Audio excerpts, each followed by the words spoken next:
Sometimes, it is a useful exercise just to sit and look calmly, for a while, at the actual results of Britain's most recent elections. It can be a tedious job, but it never fails to act as a reality check on some current political assumptions and pretensions, and this week, I have been pondering the result of Britain's snap general election of June 2017, to an extent not seen in Britain for a generation. It was an election monopolised by the two main parties, Conservative and Labour, who won 42% and 40% of the vote respectively. The figure that stands out most vividly today, though, is the one that reminds us that Theresa May presides over a parliamentary party of 317 MPs, to Labour's 262, only 60 of whom are members of what is routinely referred to as the influential European Research Group, the backbench grouping chaired by Jacob Rees-Mogg, which is pressing for the hardest possible Brexit, involving no customs union arrangement with the European Union, and no continuing membership of the single market. This week, the UK media have been alive with tales about how this group, which has the support of 5 or 6 cabinet ministers,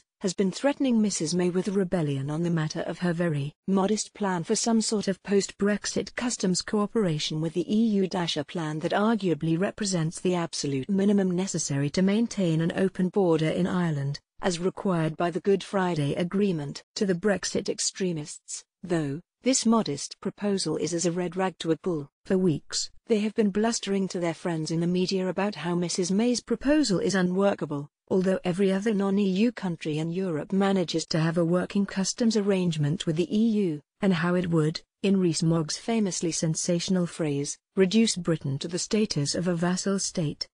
And now, after a stormy Cabinet Committee meeting on Wednesday, it seems that they have succeeded in persuading Mrs May to put her plan on hold, and to commission yet further research into other ways of achieving frictionless trade. We are told that key pro-Brexit cabinet ministers might have resigned in protest if she had not done so, and the whole tussle is presented as a great victory for the people in their struggle to achieve the pure, perfect and absolute Brexit for which they are said to have voted on the 23rd of June 2016. Now it is hard to know where to start in demolishing the sheer nonsense of this pro-Brexit narrative. In the first place, no one in June 2016 voted for any particular form of Brexit or for any detailed Brexit plan, because those proposing Brexit had not been asked to provide one, and did not do so. In the second place, almost half of those voting made it clear that they wanted no Brexit at all. In the third place, every economic assessment made since the referendum suggests that the close of the UK can remain to current trading arrangements with the EU. Post-Brexit, the less damage we will suffer to our economy and society. And beyond all of that,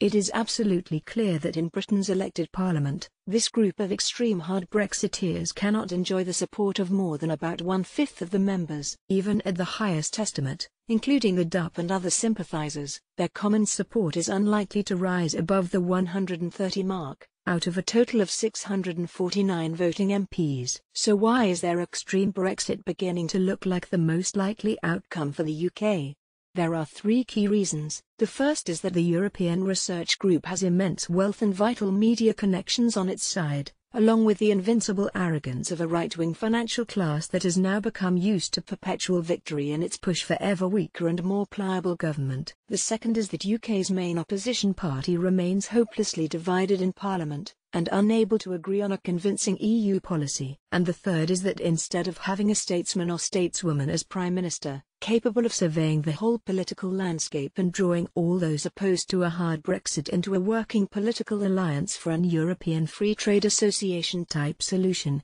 we instead have a leader who views the antics of her party's right wing with all the calm assurance of a frightened rabbit. As Home Secretary, under pressure from shrieking anti-migrant headlines, she hastily introduced the appalling series of citizenship policies that have now led to the Windrush scandal. And now, as the Brexit deadline looms, she seems incapable of thinking beyond the day-to-day task of holding her government together, and throwing the Brexit extremists enough chunks of meat to keep them from devouring her. And what the Prime Minister cannot see, from that narrow party perspective, is how her failure to denounce Brexit extremism, and to stand up for a common-sense approach to Britain's departure from the EU, is betraying the vast majority, both in Britain's Parliament and among its people. Overwhelming support is out there, for a more practical and sustainable approach that minimizes the damage of Brexit to the economy and to individual lives, while substantially disentangling the UK from the EU's political institutions. In failing to reach out and mobilize that majority,